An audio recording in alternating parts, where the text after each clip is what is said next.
enye nipa na fault say ye wo no say onye sesala ni enye na fault say ye wo na santini enye na fault say ye wo no say oye bunu ni eye obaade na obo yen no a ono ne nkwa no na wa kire say nkwa a mede wo ba wiase abusua we mu na mede wo beto na ade we nso na mede wo ba beyo obi biara o kasa de tie na eja no wakasa de etia ne daache because eja no ne ja wo ha na wo waba enti ne ye wo eja ene oba asem beto wanim na sabia mu ye pani na ba bia wo so de to wan fan to ho na akire o ye ne bi bebo a after wo be frɛ mrante se ye mra meboa obi ansi wo abusua ye gususua de ye abibifo ye akanfo na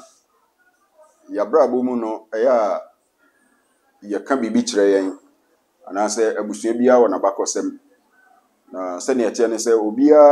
abakosem no ya na tete no na atwerode enhyeda ni honti no na nananom enni bibi te se record bia ye bekwa akokinkan na mom na interest na nananom ni matro na wo mu ni matro enti ye hwe akanma mu a ye wo bibi ete se adinkra symbols a nananom edidi nkomo enti obi a wonim mu no oba na waye symbol no da ho a wo hu symbol baako ehumienu ehumiensa a wonim nkomoko a oni pa kono pesa oni no edi enti na nananom okwan ahodo pia wo mfa so a wo de etwero ansa na ye babenya obruni edie mu a ye beye alphabet eni emu ahodo a languages ahodo bebre adapt bia ye de eye adwuma na ye ya kanfo kwampo no ye frihin na sen na ye nananom eka kire yen se ya bakosem etie ampempi uni ohini bi edi nkomo we adwuma ye no ye nananom di nkomo ahodo pi na otia utumu so ohini bi e kana bakosem ohunu nze ba bi a wote ndey no enya ho ena ofri ne mum no ofri ba bi ena wo ba ya oba betena ho na sane ebeye na nananom were emfi wo mo ho nti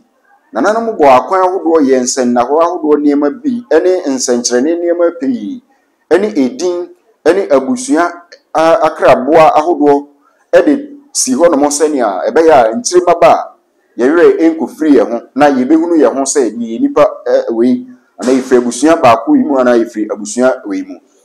enuti all the time no obeti se nananom se ye free soro ho ye free soro and ya most of the time na the student of history bi say soro ben na wo mu eka mpempi obi te soro a ya na adwen ye ne se bia ewiem ana so say skies baby ne mom no or trade the location na wo mu on the northern part of the hemisphere na say northern part of Africa see ayaba bedru West Africa ye be gina mu Central Africa and it journey no it take so long na nananom abakosem tremu a ayade a woko Egypt pyramid wo ho ni emu akrabo ahodo a mo de atoto ho ni atwerode wo ho no etrezi ma yehunu ese we asechire ni na we nso asechire ni ama na ikrampo no yenuanom bi atimi develop software utimi etwamfoni ewo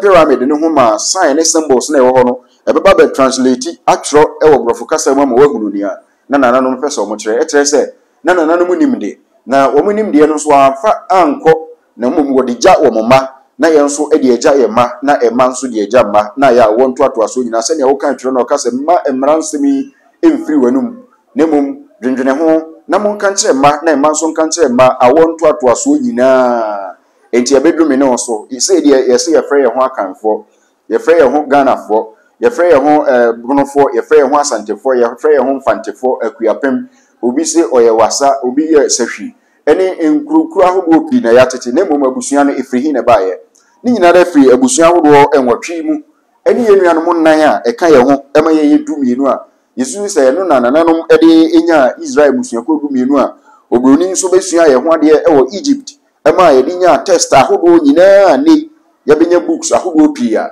ye nyina ye kenkan bi efamu adwene efri ho ene nti nananom nyansa mu no abusua no ode akrabo ahodo na tutu ho na akrabo na makwa enye so ofichi ya na woyi se abusua we na krabo ani so we Hebrew emusua ko ma ye ka Hebrew a akankasa na say the part of the core languages na emu ebi ene akankasa ya me no e kan nei ye ka say Hebrew a etre say we tuntum Hebrew kwa kasa ne bi ka say the core language ye kasa hodo a wo West Africa ha no mo kwa kofa Nigeria Niger kasa hodo pi ene hye the kwa languages no ne kasa obi ye kwa kra hwan ne kwa ya kasa kwa Hebrew kasa asechire ne se enkwa anase life oba de nyankropon ne din a eno na ode eto ye nso ehyan se ono ne nkwa na yenso nkwa wo yemu dia na ye wo na wo ya kanni na wo ye bema ye frɛ wo nkwa eti nkwa no ye benya obi ti sɛ obi a ye wo no kwasieda ye frɛ no nkwa asi obi a ye wo no joda nkwa ajo obi a ye wo no benada nkwa abena obi a ye wo no koda nkwa awuku saa ena ye wo akanfo ena ahodo na ye de etoto ye ho di no enti onipa no benya nkwa na oba nkomu dia ne din no ye bema nkwa de ye de nkwa na bedi kansa na da o de bae no ye de atoa so na enumu no ena ye behunu se afi nipa na ye dodo ye benya abusua ahodo pi ya ye kan se Hebrew a ye se nipa tuntum asefo no ye mu fa bia na ye wo Mesopotamia na se ye betena Egypt na ye san ko Middle East modern day Israel no sa abusua mu na ye benya akrabo ahodo pi a ye de etete ye ho mu a ye abusua adehye nwotwe no adehye nwotwe gina ho ma mefo mienu a ye nana onu na ye friend Israel na se Yakobri Jacob no oware ma mienu omo ye anuafo Leah ene Rahel na oware anuafo no oni omo wo ma na omo wo ma nsia Leah na ompe no se ni according to Bible story ne kire no owo ma nsia ma no ansa na ne doyire Rahel ebe wo mienu aka ho na Rahel wo mu no owo Joseph Yosafo ena onu na chi obewo Benjamin ana Benjamin enti Joseph achiri ba na Benjamin na maame ne wo Benjamin no ena ofa awuye enti abusua no insia na aye Leah ne mansia no ena afi mienu a efri Rahel hokoka na ho no ena be ma yenya abusua adehye enwotwe no a wo mu ena yewo akrabo ya nananom ede toto wo mo so no etri yebedi enan no a yeka ho na wo mu no na wo mu emaawa no emma mienu a obi awo ya ede ma ne master eyire no se kane no se yefa wa bawa owa o man waja pade nyina ura anase maame na oti ne nchen no ne dia enti emaawa no mienu so ma mienu no wo mo no ebia wo mienu ede ma ne master yire enti ebeye abusua du mienu enan na aka na de nya ho nkom ne ebidi na mum ye ka enwotwe ne ho asem enwotwe ne mu no enei ewo ye Hebrew anase akan kasa mu no ye wo abusua no enwotwe ye friends ne ebi ye ekona ye wo asona ye wo asachiri ye wo oyoko ye wo bretu ye wo asene ye wo agona ena afi ye wo abiana sa abusua du enwotwe ya mabobo so yi emu ena ye kasa the Hebrew tribes no ya ye akanfo abusua na ena ye wo sisi na kwan ba so na nananom fa ya wode tutu wo mudi mame starting free nananom oyoko for ena afi so wonuanom a agona efo eso na utumu se aguna busua no abribia no omuna akrabo ye aguna busua no akrabo ye anene ena oyoko nso de eye falcon ananso se okode yes enti nentira be ma yebenya okode ananso yebenya asechiri no eno so yenso eye bretu abusua enso de eye aboa ye friend se otwie ananso sisire enti nananmu ehihye na kane no wotena se wokoko a wokko ekon no edibum enti obi an n'adwuma enti oyoko no ono na oye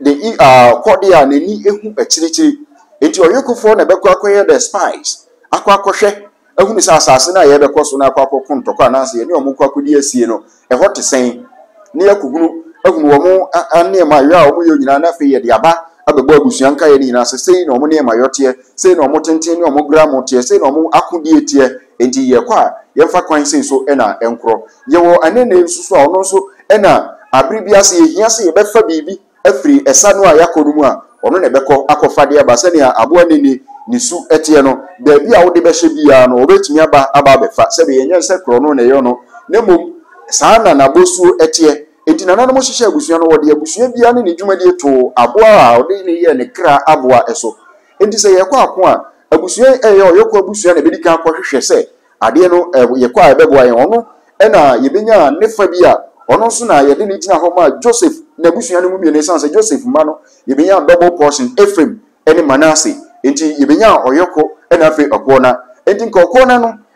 Joseph nankasa na abusua na no na yede ne tina hɔ ma okona sanse ono ebe ye okuayofo a ono na futu nsase Joseph na Nyankopon nam da yesonso ma ne kodua a ma Egypt nya aduane di ye ma ne nuanom nka ye nyina beka no ho eti ono ne de ye okuayo na yenyan emoa na ntwe yenyan yenuadua na fe so obia anya bi adi na ne nua a Ephraim ene Manasseh mu ebe pa ye enti Joseph benya double portion no ye benya oyoko ɛde be free okona emu enti saa abusua no ɛde ɛno no we ɛma ye bibi ɛde no na we so kɔhwe asase a ye pese ye kɔko ɛfa no sɛn na hote na wabɛbɔ amane afa ye hwe abusua no ye kɔko na nkasa proper na hwan mu na ye di animu ɛyɛ breto abusua ɛna di animu esan so ono ni nature no ɛte sɛ aboa ono ɔkyere te sɛ the cat family no ye will be to say leopard ye will be to say cheetah ye will lion any all those tiger any the family no mo ho no nti breto ne symbol no etwie anase osinbo osisire na saa osisire yo no ne se ono na ye kokon na obedi kun nanim esanse na tete no nanano de akrabo ato obi so a ye hwe ne su na bosu ni na hoden na ye de akrabo ato no enti breto ne bedi ekun ne tie ne din no efiri ne kasa mu a obra etuo enti ye fre ne breto ono na wo ahoden asa otutuo de ba no so a etuo no nka no omo wo enura nananom tete mmere bi no na oman ti ase na nananom di enusem na edi akon no breto ni ba na otutuo a etuo no anya de ebeto nti ye fre no obra etuo enti ono na bedi akon nanim na ni nuanom a ebetai na kire nso so a ebeba eye aduana abusua esan so ono nso na kraboa na ye krama na se the white wolf wo mu nyina ye akonfo enti breto di anim na aduana adi na chi na wo mu ekon na omo ko saa na enye den ara nananom ko no ebi bepira ebi nso sebi obeto enti se ba sa abusua ben na ono nso ya asan na se so obi pira onhwe no asachiri abusua no ne ntira ode asachiri ni se ono na edi esa no achi enti ubewu se breto edi kan abia na edi achire na wo mo ekon anase we di bekum a we di nifa wo mo kokko no na ne odi sa no achiri pe no owo front obi de ne mom na dwuma ne se wono enhwe so obi obepira obehwe no ama ne yare asa na obi nso ase de obefa mu ato no nso waye wakopel baabi akora enti ubehu sa asachirifo akraboa eye owo kokko na afi nso opete ni ntira ye wo owo kokko ne se owo kokko no na ogina homa ayaresa snake eye for healing in the symbolism and as a totem no ono na ukai in the Bible story abra na nananom nam esre so awo mu ekro no beti se yese na owo etimi beka ebibu ma awo mu ewu na so obi ewo ne ka obi na oba bewu a o ma Mose eye ko brewo e ma o de senbia so se obi obepaja nini ahwe ko brewo no ensenchene na yaye no obenya yaresa eye ensem na ho a ode ye de kire adoma chede ya na ewo eye asachirifo abusua mu a wo mu nenim nnuro wote nnuro ede ye niema hodo de sa apirafo eyade ni nti o musa benya akrabo etoso mienu a eno ne opete ni se so ye waduro anase sanu mu no nipa na eto a se ye pe no korabre eno nti aboa pete na oba ade nyansa mu no ode ne to o se ade bia ese ya onkora eno nti opete ebedi ne nam no anase obekora ne na kata so ama ye nya yare ewo anamuntu na yetunum enti nananom nyansa mu no abusua bia wo ne qualities na okuta enti ne yehwe so ede akraboa ede ma no enti akraboa no amakwa se ne ebe ya nananom ebe kakai wo mo ho da na yakunu ye ho se ampa efiri babi na yeba na abusua de enti kura na ma ye di nkomo wo hwe yen Old Boga TV wo YouTube Facebook and TikTok babi bia obehia no bomode subscribe to your channel no na share for comment to asem yi ode na opemu nkire mu eboro so a ubetimi ede aba wo adwenkyire bi nso ubetimi de aba yesre enya atemnie ebia ne ewunim no enya no na yenim ne ye yesua afiri empanimfo ho bi na ye resade aba enti nso wo bi a na wo de aba abusua ne eruti ye kai mo se ubetimi ene akoso abo abusua na ma menka wo se dwumadi a uguso a wo hwe ade a Esther Natural Clinic kwan a ofaso esa wo yade no ade a efe ukọ na ukọhwe mfidi a ode abegu wo lab ho na wani beje ho pa bomode anakọ na otumi emo a niam ahodo a odi huduma diabetes high blood pressure no kan BP no obetumi abo ama bibia normalize kama na onso wanya ofa hodie owedie no mu na nsansan obi abeguma na se wani mpu na etete wa ukọ obehwe na wabo wo kidney ananso se ade a bema wa hoden akofom untimi nye wadwuma se bema wanya typhoid nso a onso kọ na wo mo awutu yade ahodo nyina emfa emfree oso gbonu ochi akwan ogbawe nana ahimfie no enchemu ho pe nkra pumpuni mantemu ase na mekan weja agbawe nana no ahimfie no enchemu ha na ubehunu Esther Natural Clinic woni wo mini komo 0536520897 ana 0536542509 na woni Esther Natural Clinic eni komo obo ade kwan so na wonama wode esa yade a wonkonkonya side effect bia ewo makachi enu nti na me di nkomo e de afa abusue hu ne ya akraboa ene sania yefri ene yedin ene sania yensem bi efri ebaye na sania nananom enyansan mu etie no nananom akokosem kire se abra nananom free eye Middle East ana wokọ nkwasom ewo Egypt free honomo ekonya wo mofa ahode ekotena wo Middle East ema nkwasom ahodo san bebaye ne ntokwa ahodo yedi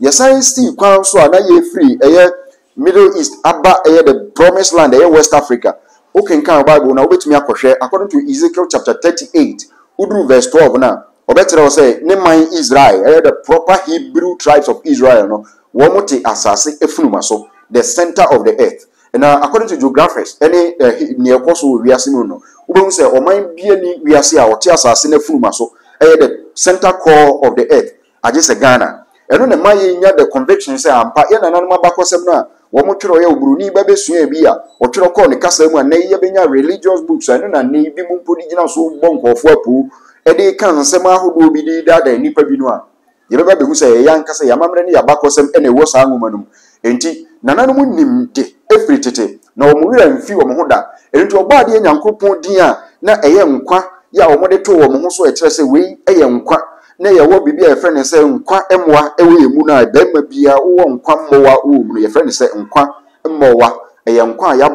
bono nkuma edi ahye mu se wo no wo ba wo betimi afa nyansa kwa so ne oba ahiem na mo produce new life enunti na ye de nkwa ede to bema bia ye be wo no ewo akanman mu no enti nkwa no eka yedin ho eso yedin so ansa na eda na ye de wo no ede aba beto aso na ye frɛ wo nkwa ene udin a eto aso enti ye firi ni mu na ni mu nso ne ye wo endi dentina se yehunu ni ndie we a ekere se ye yobo ade nyankopon na de bomu ade kan na wutie ye di ni krampo ka se akan a na kere se ade nyina mu no wo na wodi kan na baby biara obekọ akotena bia nso se ba se ye pese ye si opani wo ho a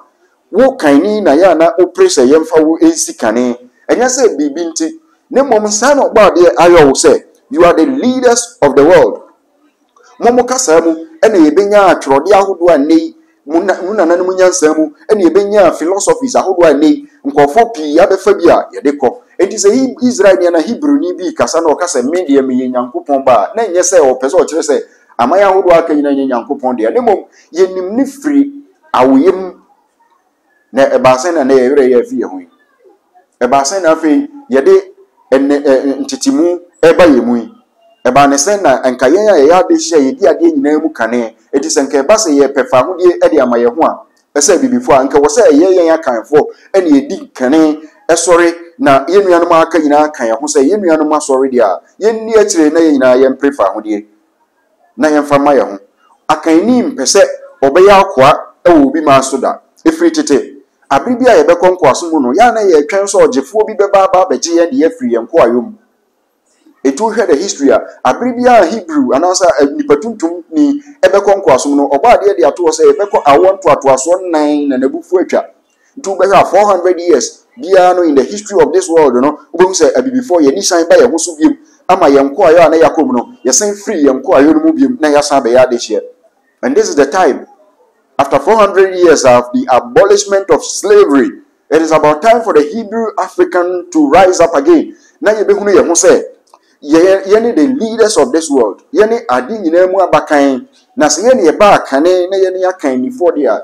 denti na wose ye de basabaso ye etiti ye humu mekasa koye nananom ho ewa himfi nananom adaroma yeni tumi bia yensem fatase yetimi eka bibi edi tumofo nanso nananom aka to ho dada ese ohina wantie futu no ono na de ne ho agyanan eko ebadwam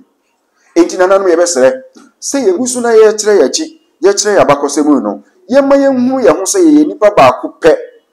na ensonsunu ye bia ni oyokuni ene aduanani ntem ensonsunu ye ni bretuni ene asonani ntem ensonsunu bi eni asachirini ene asenani ntem ye nyina ye nipa ba ko ye mu ma na awom ene awarem ene tukrotna ene akodie ena ama ya chiche nsase na ye nya din ahodo opi dia mama ye ho ne minua uye minua obi biara obehunu wo se tuntum ni no ohunu wo se wo ye black man na ye minua dia yen sa kanfo ye na ye betimi aka Ghana nyina bom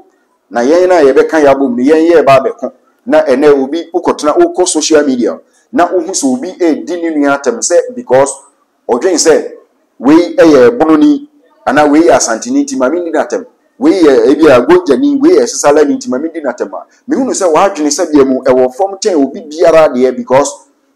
enye nipa na fault se ye wo no se onye sesala ni enye na fault se ye wo na asantini enye na fault se ye wo no se oye bononi enye na fault se ye wo no se oye bibini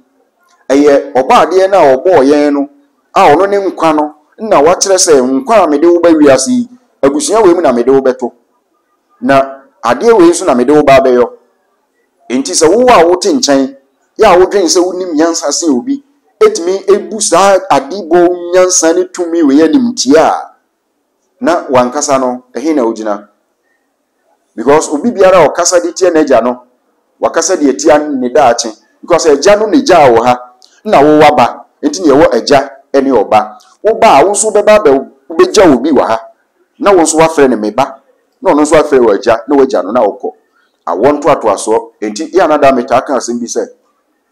it took only one mango seed and ye deba benya mango plantation and it takes only one maize aburo ne ba fuase baba ko pese ne ye deba benya aburo afu kakra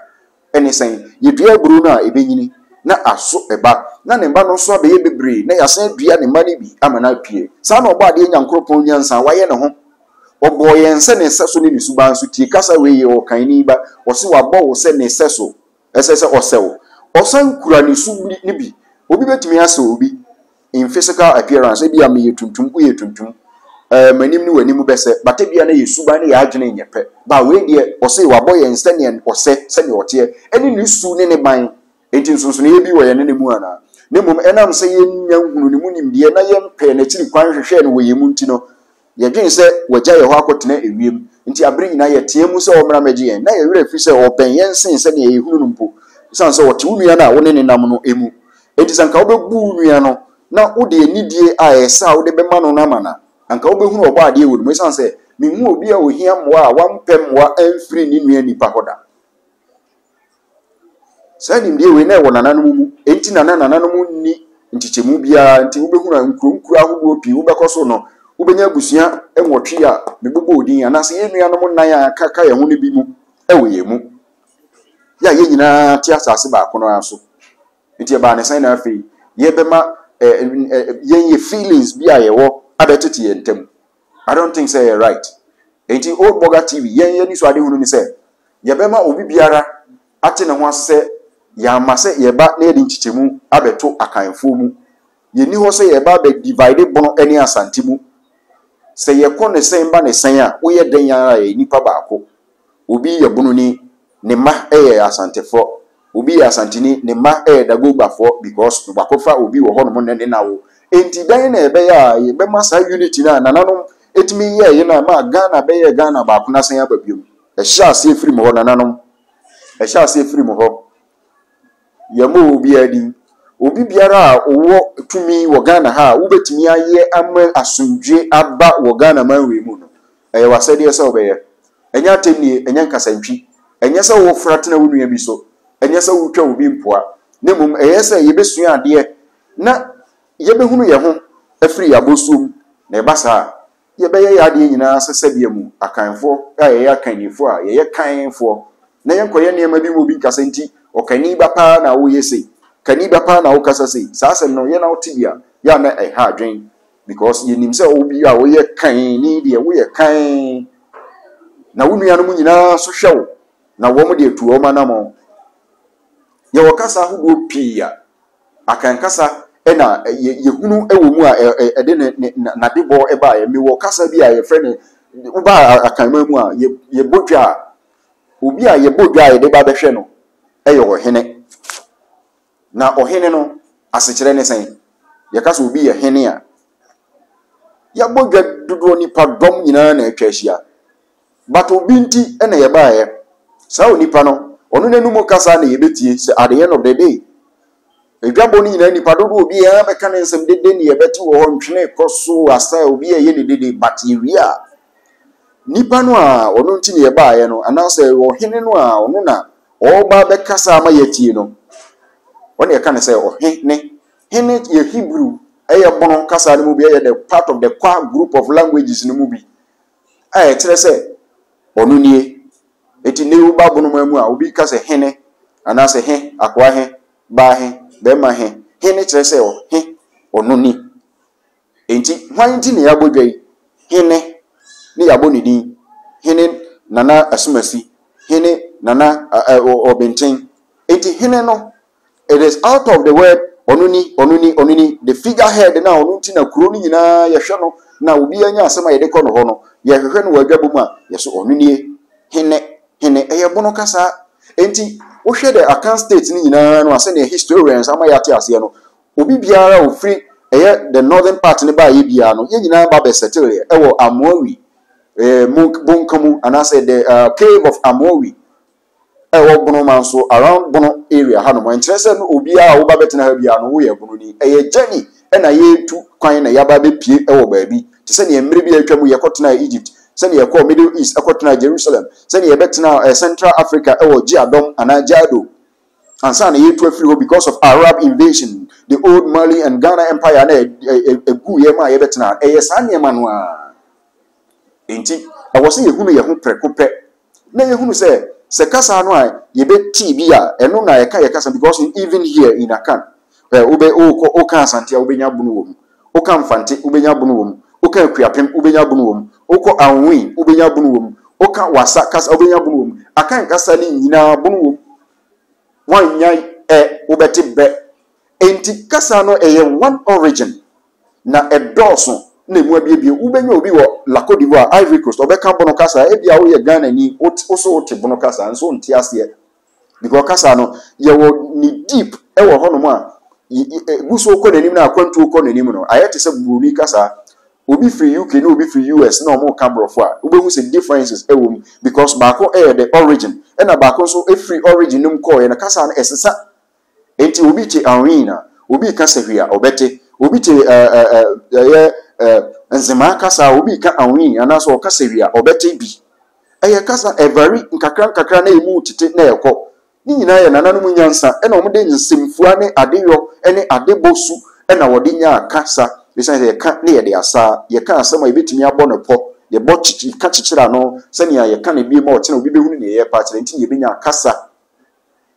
ye ka de sa ye ka chichire asa ye de de chichira de ano ti ye ka bọ no po nti ye wo kasa pa ne kasa ye ka bọ no po nyansa po ye ka asema wode nyansa ne bebie asane po na no ansa na wahu asema na ya chichire de ato ho no nti ye kasa ye ka de sa the Hebrew languages the core languages ebenya the Akan languages ebenya Bono language ebenya Fanti language ebenya Asante ade ba ko mu ana ni nyina free eba nti den na ba ya afi de obi beka se me de me ye Fantini nti me nipa chen obi o ya Asantini ana me ya Asantini nti me nipa chen Fantini da bi we are all one people senka ye san echi akohwe mango ni bana me ka san ye de benya mango plantation na nka obo se bia nipa ba ko pemu ene ye nyina piepie ede aba na awonto atoaso anko ama wade ni atukro anko anka asase kesie ye bede ne yatumi akopai menuanom ye nyina tena afa ako a nananom a ewo bonoma mu a obi e ka ne history of say obi si be free denchira obi si me free achem obi si me free Asante na obi atukwan de na mani patukwan abrabo okope babi obenya na somdua na obenya na sase obekasa ha de me na mabepre ha na menya enti mesumetumi age obi aba me nkyɛn sɛ ɔhɔhɔ because obi akɔyɛ ɔhɔhɔ na obeye kuromani a ɔno nso age ɔhɔhɔ enti na mpani sɛ de ɔhɔhɔ na titiri kuro enti obi anya ɔhɔhɔ biem ye nyinaa ye Ghana fo ye free baby na ye nante aba beduru baby momma ye yere mfi ye ho na nanam brɛɛ de wo mogya ato hɔ ye bibi nya asase de to hɔ ma ye aka me no sɛ ye be bi ato aso de ne de ato aso na ntim twitwa na azan apubo krono basa ye asem beto wanim na sabia mu ye pani na ba bia wo so de to wan fan to ho na akire o ye ne bi bebo a after wo be frɛ mrante ye se ye mra meboa obi ansi wo eti se ye yi wo se wo ye leader so wo ye politician se ye institution se ye nananom hemfo na se ade bi ba na wo se wo de nokore to ne ye da gina mfimfini e ma pepepe yo ba na wo manfo nyina bo si na wanye na akɔkyia waso kyia wa no ka ema odi oye ne ba wo be frɛ wo mabunu sɛ meta wati obi ani ho besi wo because wantie mabunu na bra na wo mu kasa wo fom no because wontimi mfuru wakonwa ne mma wakonwa no ho ne wo mekasa na adaroma